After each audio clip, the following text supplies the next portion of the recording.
আল্লাহ তাআলা কেন লূত আলাইহিস সালামের কওমের শহরটাকে উল্টে দিলেন? অন্য কোনো জাতিগোষ্ঠীকে তো আল্লাহ তাআলা এইভাবে উল্টানো শাস্তি দেননি। এর কারণ হচ্ছে তারা আল্লাহ তাআলার দেয়া যে প্রাকৃতিক সিস্টেম এটাকে উল্টে দিয়েছিল। কারণ আল্লাহ তাআলার দেয়া প্রাকৃতিক বিধান হচ্ছে নারী আকৃষ্ট হবে পুরুষের প্রতি, পুরুষ আকৃষ্ট হবে নারীর প্রতি। একজন পুরুষ বিবাহ করে একজন নারীর সঙ্গ পেয়ে তার সংস্পর্শে যেয়ে সে তার ডিজায়ারকে ফুলফিল করবে। এটা হচ্ছে প্রাকৃতিক নিয়ম, একটা ন্যাচারাল ল। তারা আল্লাহর দেয়া এই ন্যাচারাল ল, প্রাকৃতিক নিয়মকে যেহেতু উল্টে দিয়েছে, এজন্য আল্লাহ তাআলা তাদের শহরকে উল্টে দিয়ে এই কঠিন শাস্তির মুখোমুখি করে তাদেরকে মৃত্যুমুখে পতিত করেছে। সৈয়দুনা লূত আলাইহিস সালাম আল কুরআন আল করিমে বর্ণিত 25 জন নবীদের মধ্য থেকে তিনি অন্যতম একজন নবী। তিনি ছিলেন সৈয়দনা ইব্রাহিম আলাইহিস সালামের ভাইয়ের ছেলে, অর্থাৎ আপন ভাতিজা। সৈয়দনা ইব্রাহিম আলাইহিস সালাম ইরাকের বাবেল শহর থেকে যখন ফিলিস্তিনে হিজরত করেন, লূত আলাইহিস সালামও সাথে সাথে ওনার সাথে হিজরত করেছিলেন। এবং তিনি কেবল একমাত্র মানুষ যিনি বাবেলের অধিবাসীদের মধ্য থেকে তার আপন চাচা সৈয়দনা ইব্রাহিম আল খালিলের উপর ঈমান এনেছিলেন। আল্লাহ তাআলা বলছেন ফাআমানা লাহু লূত। ইব্রাহিম আলাইহিস সালামের উপর কেউ ঈমান আনেনি, কেবলমাত্র লূত আলাইহিস সালাম ছাড়া। ফাকালা ইন্নী মুহাজিরুন ইলা রব্বি। আর ইব্রাহিম বললেন যে আমি হিজরত করব আমার রবের দিকে বা রবের আদেশে ফিলিস্তিন ভূখণ্ডে। লূত আলাইহিস সালামও সাথে সাথে ওনার সাথে হিজরত করলেন। পরবর্তীতে কিছুদিনের মধ্যেই আল্লাহ তাআলা লূত আলাইহিস সালামকে নবুয়ত দান করলেন এবং আল্লাহ তাআলা প্রত্যাদেশ করলেন যে হে লূত, তুমি তোমার চাচার সাথে আর ফিলিস্তিনে থাকা চলবে না, তোমাকে নবুয়ত দিয়ে ফিলিস্তিনের পাশেই জর্ডান এলাকাতে আমি প্রেরণ করছি। সেখানে কয়েকটি শহর আছে, তার মধ্যে থেকে অন্যতম শহর হচ্ছে সাদুম শহর বা সাদুম গোষ্ঠী। সেখানে তুমি যে দাওয়াত দিবে। এবং আল্লাহ তাআলার আদেশ পাওয়ার সাথে সাথেই আপন চাচা সৈয়দনা ইব্রাহিম আলাইহিস সালামের কাছ থেকে বিদায় নিয়ে আল্লাহর নবী লূত আলাইহিস সালাম জর্ডানে চলে গেলেন। সেখানে সাদুম সহ আরও 5টি বড় বড় শহর ছিল। কোরআনুল কারিমে এই 5টি শহরের সমষ্টিকে একসাথে আল মুতাফিকা বলা হয়েছে। আল মুতাফিকা শব্দের অর্থ হচ্ছে উল্টানো শহর বা উল্টানো জনপদ। ওই এলাকার লোকদের পাপের কারণে আল্লাহ তাআলা এই 5টি শহরকে একসাথে উল্টে দিয়েছিলেন, এজন্য 5টি শহরকে একসাথে বলা হয় আল মুতাফিকা। আল্লাহ তাআলার আদেশ পেয়ে সৈয়দুনা লূত আলাইহিস সালাম যখন জর্ডানের সাদুম এরিয়াতে গেলেন, তিনি দেখলেন যে সেখানকার লোকজনদের মধ্যে মোট 3টি মন্দ চারিত্রিক বৈশিষ্ট্য রয়েছে।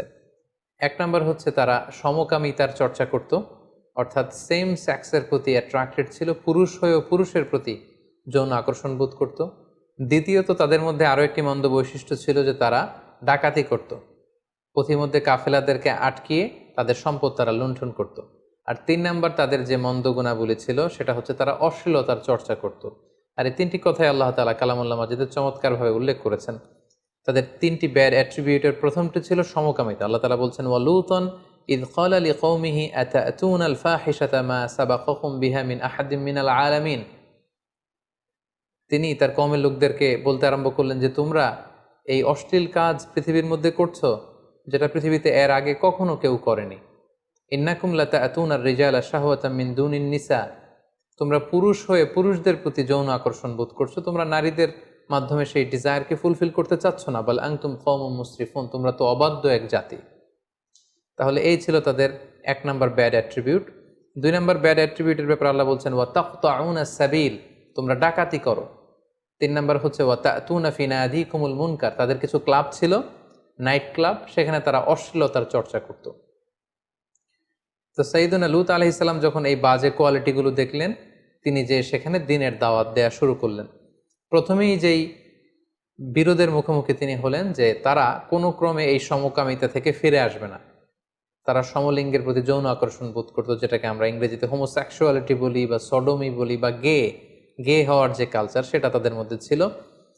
এবং কোরআনের আয়াত থেকে আমরা বুঝতে পারি পৃথিবীতে লূত আলাইহিস সালামের কওমের আগে কেউ এই বাজে অভ্যাসের চর্চা পৃথিবীতে কেউ করেনি, বরং সর্বপ্রথম এই পাপ কাজের সূচনা তাদের মধ্য থেকেই হয়েছিল।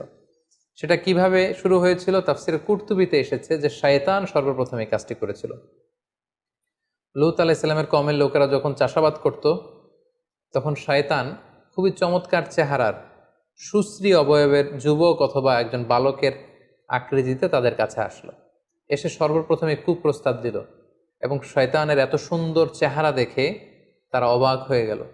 শয়তান তাদেরকে বলল, ছোট্ট বালক বা যুবকের সুশ্রী চেহারা বা অবয়ব নিয়ে তাদের কাছে এসে বলল যে তোমরা যদি আমার সাথে এমন এমন পাপ কাজ করো তাহলে তোমরা অনেক আনন্দ পাবে, এবং এই কথা আমি কাউকে বলে দিব না, তোমরা চাইলেই করতে পারো।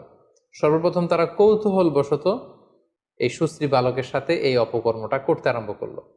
প্রতিদিনই এই ছেলেটা আসে, মানে শয়তান এই ছেলের আকৃতিতে আসে, এবং তাদের অনেকের মধ্যে এই বাজে স্বভাব শয়তান আস্তে আস্তে ডেভেলপ করতে লাগলো। শয়তান ঠিক ততদিন পর্যন্ত তাদের কাছে আসতে লাগলো যতদিন পর্যন্ত শয়তান নিশ্চিত হলো যে হ্যাঁ, এই অভ্যেসটা তাদের মধ্যে এখন পরিপূর্ণভাবে ডেভেলপ হয়ে গিয়েছে, আমি যদি নাও আসি তারা নিজেরা নিজেদের মধ্যে এই কাজটি করবে। এটা যখন শয়তান নিশ্চিত হলো, শয়তান তাদের কাছে আসা বন্ধ করে দিল। কিন্তু ইতিমধ্যে তারা নিজেদের মধ্যে এই বাজে স্বভাবটি ডেভেলপ করে ফেলেছে। তখন তারা নিজেরা নিজেদের সাথে এই অপকর্ম করতে আরম্ভ করলো। তাদের মধ্যে যে সুস্থি যুবক বা বালক আছে তাদের উপর তারা হামলে পড়তো। তারা নারীদের প্রতি যৌন আকৃষ্ট না হয়ে পুরুষদের সাথে এই পাপ কাজ তারা করতে আরম্ভ করলো। সাইয়েদনা লূত আলাইহিস সালাম তাদেরকে এই পাপ কাজ থেকে ফিরে আসার আহ্বান করলেন। তিনি তাদের মাঝে দাওয়াতি কাজ করলেন। তিনি তাদেরকে অশ্লীলতার এই পথকে পরিহার করতে বললেন। তিনি তাওহীদ, রিসালাত, আখেরাত এবং আল্লাহ তাআলার আযাবের ভয় দেখালেন। নৈতিক মূল্যবোধের দাওয়াত তিনি দিতে লাগলেন। সূরাতুশ শুআরাতে আল্লাহ তাআলা বলছেন, ইয ক্বালা লাহুম আখুহুম লূতুন আলা তাত্তাকুন। লূত আলাইহিস সালাম তাদেরকে বলল, তোমরা কি আল্লাহকে ভয় পাবে না? তোমরা কি আল্লাহকে ভয় করো না? কিভাবে তোমরা এই পাপ কাজগুলো করছো? কিভাবে একটি পুরুষ হয়ে তোমরা পুরুষের প্রতি যৌন আকর্ষণ বোধ করছো? এটা তো খুবই ঘৃণ্য একটি কাজ। ইন্নী লাকুম রাসূলুন আমিন, নিশ্চয় আমি আল্লাহর পক্ষ থেকে বিশ্বস্ত রাসূল। ফাত্তাকুল্লাহ, এই পাপ কাজ তোমরা বন্ধ করো, তোমরা আল্লাহকে ভয় করো। ওয়া আতিউন, এবং নবী হিসেবে আমার আনুগত্য করো। ওমা আসআলুকুম আলাইহি মিন আজর ইন আজরিয়া ইল্লা আলা রাব্বিল আলামিন। এই যে দাওয়াতি কাজ করছি, আমি তো কোনো প্রতিদান চাচ্ছি না, বরং আমি প্রতিদান চাই আল্লাহ তাআলার কাছে। সূরা শুআরা আল্লাহ তাআলা আবার বলছেন, ক্বালা ইন্নী লিআমালিকুম মিনাল ক্বালিন। লূত আলাইহিস সালাম বললেন, তোমরা যে এই অপকর্ম করছো, এই হোমোসেক্সুয়ালিটির এই প্র্যাকটিস যে করছো, এটার সমালোচনা, এটার বিরোধিতা, এটা আমি করেই যাব যতদিন না তোমরা ক্ষান্ত হও। সাইয়েদনা লূত আলাইহিস সালাম এভাবে তাদেরকে বুঝাতে লাগলেন, কল্যাণের পথে তাদেরকে আহ্বান করতে লাগলেন। লূত আলাইহিস সালামের দাওয়াতের ফলে তাদের কওমের পক্ষ থেকে, জাতিগোষ্ঠীর পক্ষ থেকে রেসপন্স কী ছিল আমরা যদি খেয়াল করি তাহলে দেখব যে আল্লাহ তাআলা বলছেন, ক্বালু লা ইন লাম তানতাহি ইয়া লূতু লাতাকুনান্না মিনাল মুখরাজিন। অর্থাৎ তারা বলতে আরম্ভ করলো, হে লূত, তুমি যদি এই দাওয়াতি কাজ না থামাও তাহলে এই এলাকা থেকে আমরা তোমাকে বের করে দেব। মনে রাখো, তুমি কিন্তু এই এলাকার লোক নও, তোমার বাড়ি হচ্ছে ইরাকের বাবেলে, সেখান থেকে গিয়েছো ফিলিস্তিনে, ফিলিস্তিন থেকে উড়ে এসে জুড়ে বসেছো আমাদের এই জর্ডান এলাকায়, আর আমাদেরকে তুমি নীতি কথা শেখাচ্ছ। আমাদের চাহিদা যদি তুমি পূরণ করতে না দাও, এলাকা থেকে বের করে দেবো তোমাকে। ক্বালু আখরিজুহুম মিন ক্বরিয়াতিকুম ইন্নাহুম উনাসুন ইয়াতাতাহহারুন। পাশাপাশি যারা লূত আলাইহিস সালামকে সাপোর্ট দিত তারা বলল যে আপনারা লূতকে এলাকা থেকে বের করে দেন, এখান থেকে বহিষ্কার ঘোষণা করুন। নিজেরাও হুমকি দিতে লাগলো, অন্যদেরকেও তারা উস্কানি দিতে লাগলো। এক পর্যায়ে লূত আলাইহিস সালাম বললেন যে তোমরা যদি না থামো, যে কোনো মুহূর্তে আযাব এসে, গজব এসে তোমাদেরকে ধ্বংস করে দিবে। এবং মনে রেখো, আল্লাহর গজব কিন্তু অত্যন্ত, আযাব কিন্তু ভয়ঙ্কর। তিনি সব সময় আযাব দেন না, কিন্তু যখন আযাব দেন তিনি আযাব দেওয়ার মতনই দেন। ক্বালু উতিনা বিআযাবিল্লাহি ইন কুনতা মিনাস সাদিকিন। আযাবের কথা যখন লূত আলাইহিস সালাম বলে ভয় দেখালেন, তারা বলল, পারলে আযাব নিয়ে আসো, আমরা এই সমকামিতার চর্চা বন্ধ করব না, তোমার আল্লাহ যদি সত্যি হয়ে থাকে পারলে আযাব দেখাও। সাইয়েদনা লূত আলাইহিস সালামের স্ত্রীর ব্যাপারে কোরআনে এসেছে, সাইয়েদনা লূত আলাইহিস সালামের স্ত্রী ওনার উপর ঈমান আনেননি, বরং সাইয়েদনা লূত আলাইহিস সালামের স্ত্রী সেই পাপাচারী লোকদের সহযোগী ছিল। সূরাতুত তাহরিম আল্লাহ তাআলা বলছেন, দরাবাল্লাহু মাসালান লিল্লাযিনা কাফারু ইমরাআতা নূহ ওয়া ইমরাআতা লূত। নূহ আলাইহিস সালামের স্ত্রী আর লূত আলাইহিস সালামের স্ত্রী, তাদের দৃষ্টান্ত দিয়ে আল্লাহ তাআলা বলেছেন যে তারা কুফরি করেছে, তারা কাফের নারীদের আদর্শ, তারা বিশ্বাসী ছিল না। আল্লাহ বলছেন, কানাতা তাহতা আবদাইনি মিন ইবাদিনা সালিহাইন। আমার দুজন প্রিয় ভাজন নেককার বান্দাদের স্ত্রী হয়েও তারা ঈমান আনতে পারেনি। ফাখানাতাহুমা, তারা খেয়ানত করেছে। কোন ধরনের খেয়ানত? তারা ঈমান আনেনি। তারা কিন্তু চারিত্রিক দিক থেকে খারাপ নারী ছিল না, অশ্লীলতার সাথে পৃথিবীর কোনো নবীর স্ত্রীরাই জড়িত ছিল না। এখানে খেয়ানত দ্বারা উদ্দেশ্য হচ্ছে, মুফাসসিরিন একরাম বলেছেন, তারা ঈমান আনেনি। নবীর স্ত্রী হিসেবে তাদের জন্য আবশ্যক ছিল যে তারা ঈমান আনবে, কিন্তু তারা ঈমান আনেনি, বরং লূত আলাইহিস সালামের স্ত্রী গোপনে গোপনে লূত আলাইহিস সালামের তথ্য ওই এলাকার পাপাচারী লোকদের কাছে সরবরাহ করত। সাইয়েদনা লূত আলাইহিস সালাম দাওয়াত দিতে দিতে যখন ক্লান্ত হয়ে পড়লেন, তিনি আল্লাহর কাছে অবশেষে বললেন, রব্বি নাজ্জিনি ওয়া আহলি মিম্মা ইয়ামালুন, হে আল্লাহ, আমার চোখের সামনে তারা এই পাপ কাজগুলো করছে জর্ডানে, আমি এত বলেও তাদেরকে থামাতে পারছি না। পুরুষে পুরুষে তারা অপকর্ম করছে, তাদের নাইট ক্লাবগুলোতে এই বাজে কাজের সয়লাভ। আল্লাহ, আপনি আমাকে বাঁচান, আমাকে আমার পরিবারকে বাঁচান, তারা এই পাপ কাজ করছে, তাদেরকে আপনি থামান। আল্লাহ তাআলা তখন তাদেরকে শাস্তি দেওয়ার মনস্থির করলেন। তিনি আদেশ জারি করলেন যে লূত আলাইহিস সালামের কওমের উপর বিশাল শাস্তি দেয়া হবে, এবং এটা জানানোর জন্য আল্লাহ তাআলা একদল ফেরেশতাকে পাঠালেন। তারা প্রথমে ইব্রাহিম আলাইহিস সালামের কাছে যে ইব্রাহিম আলাইহিস সালামের সন্তান ইসহাকের সুসংবাদ দিল, সেটা দিয়ে তারা লূত আলাইহিস সালামের কাছে ফিরে আসলো, এবং ফিরে এসে তারা অনিন্দ্য সুন্দর নওজোয়ানের রূপে, সুন্দর যুবকের চেহারা নিয়ে তারা লূত আলাইহিস সালামের কাছে মেহমানের ছদ্মবেশে আগমন করলো। লূত আলাইহিস সালামের স্ত্রী যখন দেখলো যে কিছু যুবক, সুন্দর সুশ্রী চেহারার যুবক এসেছে, তিনি গোপনে এলাকার ওই পাপী লোকদের কাছে এই তথ্য সরবরাহ করে দিলেন যে তোমরা যেহেতু সুশ্রী অবয়বের যুবক এবং বালকের খোঁজে সবসময় থাকো, কিছু যুবক মেহমান হয়ে আমার স্বামী লূতের বাড়িতে এসেছে, তোমরা এখানে এসে হামলা দিতে পারো। এই ব্যাপারটা খুব চমৎকারভাবে আল্লাহ তাআলা কালামুল্লাহ মাজিদে ইরশাদ করছেন, ওয়ালাম্মা জাআত রুসুলুনা লূতন সিআ বিহিম ওয়া দাqa বিহিম দারআ ওয়া ক্বালা হাদা ইয়াউমুন আসীব। অর্থাৎ আমার ফেরেশতারা যখন লূত আলাইহিস সালামের কাছে সুন্দর চেহারা নিয়ে আগমন করলো, লূত আলাইহিস সালাম তো ভয় পেয়ে গেলেন। তিনি বললেন, হায় রে, আজকের দিনটা তো বড্ড কঠিন হবে, কারণ এত সুন্দর যুবক তারা যে আমার বাড়িতে মেহমান হয়ে এসেছে, সাদুম এলাকার পাপাচারী, অন্যায়কারী, হোমোসেক্সুয়াল প্র্যাকটিস যারা করে, তারা যদি এটা জানে, আমার কাছ থেকে তাদেরকে ছিনিয়ে নেওয়ার জন্য তো আপ্রাণ চেষ্টা করবে। আজকের দিনটা বড্ড কঠিন হবে। ওয়াজাআহু কওমুহু ইউহরাউনা ইলাইহি ওয়া মিন ক্বাবলু কানু ইয়ামালুনা সাইয়্যাত। যারা এই পাপ কাজে অভ্যস্ত ছিল, তারা হুমড়ি খেয়ে লূত আলাইহিস সালামের বাড়িতে হামলে পড়লো। চারদিক থেকে তারা আক্রমণ চালানো শুরু করলো, যে কোনো মূল্যে তারা ছিনিয়ে নেবে। লূত আলাইহিস সালাম উপায়ন্তর না দেখে ক্বালা ইয়া কওমি হাউলাই বানাতি কুন্না আতহারু লাকুম, তিনি অত্যন্ত অসহায়, আকুতি এবং কাকুতি মিনতি জানিয়ে বলল, হে আমার এলাকার লোকেরা, আমার মেহমানদের গায়ে হাত দিও না। এই যে দেখো, আমার ঘরে কিছু মেয়ে আছে, তারা তোমাদের জন্য পবিত্র, আমার মেয়েদেরকে নিয়ে যাও, তাদেরকে বিয়ে করো, এবং তাদের মাধ্যমে তোমরা তোমাদের যৌন চাহিদাকে নিবারণ করো, কিন্তু আমার মেহমানকে অপদস্থ করো না। ওয়ালা তুখজুনি ফি দয়ফি, আমার মেহমানদেরকে অপদস্থ করো না। আলাইসা মিনকুম রজুলুন রশিদ, তোমাদের মধ্যে কি একজনও ভালো লোক নেই? একজন নবী কতটা অনুনয়ের স্বরে, কতটা বিপদে পড়লে এই ধরনের স্টেটমেন্ট দিতে পারেন। ক্বালু লাকাদ আলিমতা মা লানা ফি বানাতিকা মিন হক, তখন এলাকাবাসী বলল, হে লূত, তুমি তো আগে থেকে ভালো করেই জানো তোমার মেয়েদের প্রতি আমাদের কোনো আকর্ষণ নেই। নাউযুবিল্লাহ। ওয়া ইন্নাকা লা তা'লামু মা নুরিদ, আর আমরা যে কি চাই, আমরা কিভাবে আমাদের ডিজায়ারকে ফুলফিল করতে চাই, এটা তুমি ভালো করেই জানো। আমরা তোমার মেহমানদেরকে ছিনিয়ে নিতে এসেছি, তোমার মেয়েদের জন্য আসেনি। ক্বালা লাউ আন্না লি বিকুম কুওয়াহ আও আওয়ি ইলা রুকনিন শাদীদ, আফসোস করে লূত আলাইহিস সালাম বললেন, হায় রে, কোনো একটা সাহায্যকারী যদি আমার থাকতো যে আমাকে সাহায্য করবে, যার কাছে আমি আশ্রয় নিব। আল্লাহর পাঠানো ফেরেশতারা যারা যুবকের আকৃতিতে এসেছিল, ওনারা যখন দেখলেন যে লূত আলাইহিস সালাম অত্যন্ত দুশ্চিন্তা ফিল করছেন, তিনি পেরেশান হয়ে উঠেছেন, ওনাকে সান্ত্বনা দেওয়ার জন্য ক্বালু, ফেরেশতারা বলল, ইয়া লূত, হে আল্লাহর নবী লূত, আমরা কিন্তু সাধারণ যুবক নই, ইন্না রুসুলু রব্বিক, আমরা আপনার রবের পক্ষ থেকে পাঠানো আল্লাহর ফেরেশতা। ওরা তো জানে না, লাইয়াসিলু ইলাইক, আপনি ভয় পাবেন, ওরা আপনারও কিছু করতে পারবে না, আমাদেরও কিছু করতে পারবে না। আমরা এসেছি আল্লাহ তাআলার ঘোষণা শুনিয়ে দেবার জন্য। আল্লাহ তাআলা এই এলাকার উপর আযাব পাঠাবেন, ভয়ঙ্করতম আযাব। ফাআসরি বিআহলিকা বিকিতইম মিনাল লাইল, এই রাতের কিছু অংশ বাকি থাকতেই আপনি সেফ জোনে চলে যান। আল্লাহর আদেশ হচ্ছে আপনি সেফ জোনে চলে যান। ওয়ালা তালতাফিত মিনকুম আহাদ, আর যাওয়ার সময় পিছনে ফিরে তাকানো যাবে না, এটা আল্লাহর আদেশ। ইল্লা ইমরাআতাক, তবে আপনার স্ত্রীকে নিয়ে যেতে পারবেন না। আপনি আর আপনার উপর ঈমান এনেছে আপনার মেয়েরা, শুধু এরাই এলাকা ছেড়ে আপনারা সেফ জোনে চলে যান। ইন্নাহু মুসিবুহা মা আসাবাহুম, আপনার এলাকাবাসীর নসিবে যা ঘটবে আপনার স্ত্রীর ভাগ্যেও তাই ঘটবে, কারণ আপনার স্ত্রী আপনার উপর ঈমান আনেনি।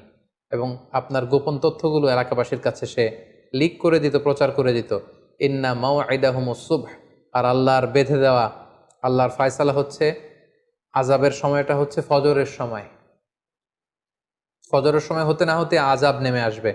আলাইসা সুবহু বিকরিব, ফজর হতে তো বেশি দেরি নেই, তাড়াতাড়ি রাতের কিছু অংশ বাকি থাকতেই চলে যান। এই ঘটনা শোনার সাথে সাথে সেদিনা লূত আলাইহিস সালাম ওনার মেয়েদেরকে নিয়ে সেফ জোনে চলে গেলেন এবং আল্লাহ তাআলা আজাব পাঠালেন। আজাব কি ছিল? আজাবের প্রথম ধাপ ছিল সাইয়েদনা জিবরাইল আলাইহিস সালাম এসে পাখা দিয়ে এক ঝাপটা মেরে এলাকার সব পাপীগুলোর চোখগুলোকে অন্ধ বানিয়ে দিলেন। আল্লাহ তাআলা বলছেন, ওয়ালাকাদ রাওয়াদুহু আন দাইফিহি ফাতামাসনা আ'ইউনাহুম ফাযুকু আযাবি ওয়া নুযুর। আমি তাদের প্রত্যেকের চেহারাকে অন্ধ বানিয়ে দিলাম। পাখা দিয়ে জিবরাইল আলাইহিস সালাম এক ঝাপটা মেরে সবাইকে অন্ধ বানিয়ে দিল। ফাআখরাজনা মান কানা ফিহা মিনাল মুমিনিন, আল্লাহ বললেন আমি বিশ্বাসীদেরকে এলাকা থেকে বের করলাম। আর বিশ্বাসী কারা ছিল? শুধুমাত্র লূত আলাইহিস সালাম আর ওনার মেয়েরা। ফামা ওয়াজাদনা ফিহা গায়রা বাইতিম মিনাল মুসলিমিন, একটা মুসলিম পরিবার ছাড়া আমি একটা পরিবারও পাইনি, সেটা ছিল লূতের পরিবার। লূত আলাইহিস সালাম আর তার মেয়েরা সেফ জোনে চলে গেল। আল্লাহ তাআলা বললেন তখন আমি আসল শাস্তি পাঠালাম। সেটা কি? ফাজআলনা আলিয়াহা সাফিলাহা ওয়া আমতারনা আলাইহিম হিজারাতাম মিন সিজ্জিল, আমি এ এলাকার উপরের মাটি নিচের মাটি উলট পালট করে দিলাম। সাইয়েদনা জিবরাইল আলাইহিস সালাম পাখার ঝাপটা দিয়ে সবাইকে অন্ধ বানিয়ে দিলেন। এরপর পাখা দিয়ে পুরো জর্ডানের শহরটাকে তিনি আকাশে তুলে উপুর করে ধপাস করে জমিনে আবার ফেলে দিলেন। ফলে নিচের মাটি চলে গেল উপরে, উপরের মাটি নিচে। আল্লাহ তাআলা বললেন ওয়া আমতারনা আলাইহিম হিজারাতাম মিন সিজ্জিল, এরপর আমি উল্কা বৃষ্টি নাজিল করলাম, পাথরের বৃষ্টি নাজিল করে সালফার অ্যাসিড দিয়ে পুরো এলাকাটাকে ঝলসে দিয়ে উল্কা নিক্ষেপ করে করে পুরো জর্ডানের এই সাদুম এরিয়াটাকে আমি ধ্বংস করে দিলাম, ম্যাসাকার করে দিলাম, নাস্তানাবুদ করে দিলাম। সূরাতুন নাজম আল্লাহ তাআলা বলছেন ওয়াল মুতাফিকাতা আহওয়া, অর্থাৎ পুরো শহরটাকে উল্টে দিলেন। হি ডিস্ট্রয়েড দ্য ওভারটার্নড অ্যান্ড ওভারথ্রোন সিটিজ, এটাকে জনপদ উল্টানো শহর বলা হয়। জিবরাইল আলাইহিস সালাম পুরো শহরটাকে মানুষ সহ আকাশে তুললেন। পুরো এলাকাবাসী চিৎকার হইচই করে পুরো এলাকাটা কাঁপিয়ে তুলল। জিবরাইল আলাইহিস সালাম পুরো শহরটাকে একসাথে উঠিয়ে আবার উল্টো করে জমিনের মধ্যে তিনি উপুড় করে ফেলে দিলেন। আল্লাহ তাআলা আকাশ থেকে পাথর আর উল্কা নিক্ষেপ করতে করতে পুরো জাতিটাকে শেষ করে দিল। আল্লাহ তাআলা কেন লূত আলাইহিস সালামের কওমের শহরটাকে উল্টে দিলেন? অন্য কোনো জাতিগোষ্ঠীকে তো আল্লাহ তাআলা এইভাবে উল্টানো শাস্তি দেননি। এর কারণ হচ্ছে তারা আল্লাহ তাআলার দেয়া যে প্রাকৃতিক সিস্টেম এটাকে উল্টে দিয়েছিল। কারণ আল্লাহ তাআলার দেয়া প্রাকৃতিক বিধান হচ্ছে নারী আকৃষ্ট হবে পুরুষের প্রতি, পুরুষ আকৃষ্ট হবে নারীর প্রতি। একজন পুরুষ বিবাহ করে একজন নারীর সঙ্গ পেয়ে তার সংস্পর্শে যে সে তার ডিজায়ারকে ফুলফিল করবে, এটা হচ্ছে প্রাকৃতিক নিয়ম, একটা ন্যাচারাল ল। তারা আল্লাহর দেয়া এই ন্যাচারাল ল, প্রাকৃতিক নিয়মকে যেহেতু উল্টে দিয়েছে, এজন্য আল্লাহ তাআলা তাদের শহরকে উল্টে দিয়ে এই কঠিন শাস্তির মুখোমুখি করে তাদেরকে মৃত্যুমুখে পতিত করেছে। এবং এই এলাকাটাকে নিয়ে অনেক গবেষণা হয়েছে এবং জিওলজিস্ট বা ভূতত্ত্ববিদরা ওনারা পেয়েছেন যে এখানে গন্ধকের, যেটাকে সালফার বলে, সালফারের আগুন বর্ষিত হয়েছিল এই এরিয়াতে। এবং এখানকার মাটিতে প্রচুর পরিমাণে গন্ধক পাওয়া যায়। ন্যাট্রন ও পেট্রোল তো আছেই, এই এলাকাটাতে এত বেশি গন্ধকের উপস্থিতি আছে, এটাই উল্কা পতনের একটা অকাট্য প্রমাণ বৈজ্ঞানিকদের ভাষ্যমতে, যে এখানে উল্কা পতিত হয়েছিল, যেটাকে আল্লাহ তাআলা হিজারাতাম মিন সিজ্জিল বলেছেন। এবং বর্তমানে যদি এই এলাকাতে আপনি যান, এই এলাকাটার অবস্থান বা লোকেশন হচ্ছে, এটা জর্ডান ইসরায়েল সীমান্তবর্তী একটা এলাকা এবং এটা হচ্ছে the lowest land area on earth, পৃথিবীর সবচাইতে নিম্নগামী এরিয়া, সবচাইতে নিচু এরিয়া, লো ল্যান্ড। যেহেতু জিবরাইল আলাইহিস সালাম শহরটাকে উঠিয়ে জমিনে দাবিয়ে দিয়েছিলেন, এটা পৃথিবীর সবচাইতে নিচু এরিয়া। এবং এইখানকার পানির লবণের ঘনত্ব সাগরের লবণের চাইতে কমপক্ষে 8 গুণ বেশি। আমরা জানি সাগরের পানি এত লবণাক্ত যেটা মুখে দেয়া যায় না। সাগরের পানি যতটা লবণাক্ত, এই ডেড সির পানি হচ্ছে 8 গুণ বেশি লবণাক্ত। এবং সেখানে আপনারা একটা সাগর দেখতে পাবেন যেটাকে বলা হচ্ছে ডেড সি বা মৃত সাগর, আরবিতে বলা হয় আল বাহরুল মাইয়িত। এটাকে মৃত সাগর বলা হয় এজন্য এই পানির লবণের ঘনত্ব এত বেশি যে এখানে কোনো প্রাণী জন্মায় না। এটা আযাবের আর গজবের জায়গা, ফলে এখানে মাছ জন্মায় না, ব্যাং জন্মায় না, কোনো শ্যাওলা জন্মায় না, কোনো জীবকণা, জুপ্লাঙ্কটন, ফাইটোপ্লাঙ্কটন টাইপের কোনো কিছু এখানে জন্মায় না। বরং এখানে লবণের ঘনত্ব, ডেন্সিটি এত বেশি, কোনো মানুষ সেখানে পড়ে গেলে ডুবেও না, তারা সেখানে ভেসে থাকতে পারে। এটা আযাব আর গজবের জায়গা। এই ছিল সাইয়েদনা লূত আলাইহিস সালামের জীবন কাহিনী। এখান থেকে আমরা কিছু লাইফ লেসন বের করতে পারি। এক নম্বর যে শিক্ষাটুকু আমরা পাই সেটা হচ্ছে ইসলাম সহ পৃথিবীর কোনো ধর্মই কিন্তু অশ্লীলতাকে শেখায় না। পৃথিবীর সকল ধর্মই অশ্লীলতার বিরুদ্ধে। এবং সাইয়েদনা লূত আলাইহিস সালামের জামানায় সর্বপ্রথম এই হোমোসেক্সুয়ালিটি বা সমকামিতা শুরু হয়েছিল এবং বর্তমানেও নানা সময়ে এই পাপাচারিতা মাথাচাড়া দিয়ে উঠছে। সেটা কখনো এলজিবিটি রাইটসের নামে, সেটা কখনো গে কালচারের নামে। সো আমরা যারা বিশ্বাসীরা, যারা রক্ষণশীলতায় বিশ্বাসী, আমাদের সমাজে যাতে এই পাপ পঙ্কিলতা, এই আবর্জনা যাতে ঢুকতে না পারে, আমাদেরকে সচেতন থাকতে হবে। কারণ আমরা জানি যে ইসলাম হচ্ছে একটা ওয়েলফেয়ার লেজিসলেশন। ইসলামে যত বিধান দেয়া হয় এটা আমাদের কল্যাণের জন্য, ভালোর জন্য দেয়া হয়। এবং ইসলামী শরিয়া অনুযায়ী এই হোমোসেক্সুয়ালিটি এটা মারাত্মক শাস্তিযোগ্য একটি অপরাধ, এটি কবিরা গুনাহ এবং সর্বসম্মতিক্রমে এটি হারাম। দ্বিতীয় যে ব্যাপারটি আমরা বলবো সেটা হচ্ছে এই যে সমকামিতার সমস্যা, পৃথিবীর ইউএস সহ ইউরোপের অনেক দেশে আপনারা শুনবেন যেটাকে লিগালাইজ করা হয়েছে। ইউরোপের অনেক স্টেটে, ইউএসের অনেক স্টেটে, ইউরোপের অনেক দেশে, এবং এটা নিয়ে অনেক আন্দোলন চলছে। এটা বেসিকলি গবেষকদের কথা অনুযায়ী এটা একটা মনস্তাত্ত্বিক সমস্যা এবং এটা হচ্ছে বেসিকলি বিকৃতভাবে গড়ে ওঠা একটা যৌন আকর্ষণ। একটা মানুষ যখন সবসময় অস্বাভাবিক চিন্তা করবে, অস্বাভাবিক জীবনযাপন করবে, অস্বাভাবিক যৌন উশৃঙ্খল একটা লাইফস্টাইল সে যখন প্র্যাকটিস করবে, তখন তার মধ্যে এই একটা বাজে যৌন চিন্তা আস্তে আস্তে ডেভেলপ করে, খুবই গ্রাজুয়ালি। অনেকের কাছ থেকে জানা গিয়েছে যে অনেকেই কৌতূহলবশত এটা নিজের মধ্যে অ্যাডপ্ট করেছে এবং ধীরে ধীরে আস্তে আস্তে সমকামী বনে গিয়েছে তারা। সো আমাদের সমাজে আমাদের উঠতি বয়সের তরুণ তরুণীরা যাতে এই জাতীয় পাপ কাজের দিকে, এই অন্ধকার পথের দিকে পা না বাড়ায়, সেদিকে আমাদেরকে খেয়াল রাখতে হবে। 3 নম্বর যে লাইফ লেসনটি আমরা এখানে উল্লেখ করতে চাই সেটি হচ্ছে একটি সুস্থ, সমৃদ্ধ এবং স্বাস্থ্যকর যৌন জীবনের জন্য আল্লাহ তাআলা আমাদেরকে বিয়ের মতো একটি পবিত্র বিধান তিনি আমাদেরকে প্রেসক্রাইব করেছেন বা দান করেছেন। এবং ইসলামে বিয়ে বহির্ভূত সব ধরনের যৌন সম্পর্ক কমপ্লিটলি প্রহিবিটেড। কারণ এই বিয়ের মধ্যে বা এই বিয়ের বন্ধনে আছে মানসিক প্রশান্তি, এতে আছে সামাজিক একটা দায়বদ্ধতা এবং নতুন প্রজন্ম তৈরি করার একটা মাধ্যম। সমকামীদের ব্যাপারে শুধু এতটুকু আমরা বলতে চাই যে যারা এই পৃথিবীতে সমকামী আছে, পৃথিবীর সব সমকামীদেরকে একসাথে করে তাদেরকে যদি একটা স্বাধীন দেশের মধ্যে দিয়ে দেওয়া হয়, যে আপনাদেরকে একটা স্বাধীন দেশ দিয়ে দেওয়া হলো, সেই দেশের লোকদেরকে মাত্র 50 বছর সময় দিলেই তারা নিশ্চিহ্ন হয়ে যাবে। কারণ এখানে কোনো আউটপুট নেই, এই সম্পর্কে কোনো আউটপুট নেই, কোনো প্রশান্তি নেই। নারী যদি নারীর সাথে বিবাহ বন্ধনে আবদ্ধ হয়, পুরুষ যদি পুরুষের সাথে বিবাহ বন্ধনে আবদ্ধ হয়, এই জনগোষ্ঠীটাকে একটা আলাদা স্বাধীন রাষ্ট্র দিয়ে দেওয়া হলে তাদের নিশ্চিহ্ন হয়ে যাওয়ার জন্য সর্বোচ্চ 50 বছরের প্রয়োজন। 50 বছর পরে তাদের কোনো অস্তিত্ব এই পৃথিবীতে থাকবে না। তাই আমরা যারা মুসলিম তারা কখনোই এই সমকামিতাকে আমরা সাপোর্ট করতে পারি না, বরং সবসময় ইসলামের অবস্থান এই সমকামিতার বিপক্ষে। সাইয়েদনা লূত আলাইহিস সালামের জীবন কাহিনী থেকে আরেকটি শিক্ষা আমরা পাই, সেটা হচ্ছে আমরা যারা বিশ্বাসী আমরা মেহমানদেরকে সবসময় সম্মান করব। কারণ আল্লাহ রাসূল সাল্লাল্লাহু আলাইহি ওয়াসাল্লাম বলেছেন, মান কানা ইউমিনু বিল্লাহি ওয়াল ইয়াউমিল আখির ফালইউকরিম দাইফা, যে আল্লাহ বিশ্বাস করে, আখিরাতে বিশ্বাস করে, সে যেন তার মেহমানকে সম্মান করে। আমরা যদি খেয়াল করি তাহলে দেখব যে সাইয়েদনা লূত আলাইহিস সালাম তিনি এলাকাবাসীদের বলেছেন যে তোমরা আমার মেয়েদেরকে নিয়ে যাও, কিন্তু আমার মেহমানের গায়ে হাত দিও না। তার মানে মেহমান যখন আপনার বাসায় চলে আসবে, তার সেফটি দেওয়া, তার সিকিউরিটি দেওয়া, তার সম্মান ইজ্জতকে অটুট রাখা, এটা মেজবানের দায়িত্বের মধ্যে চলে আসে।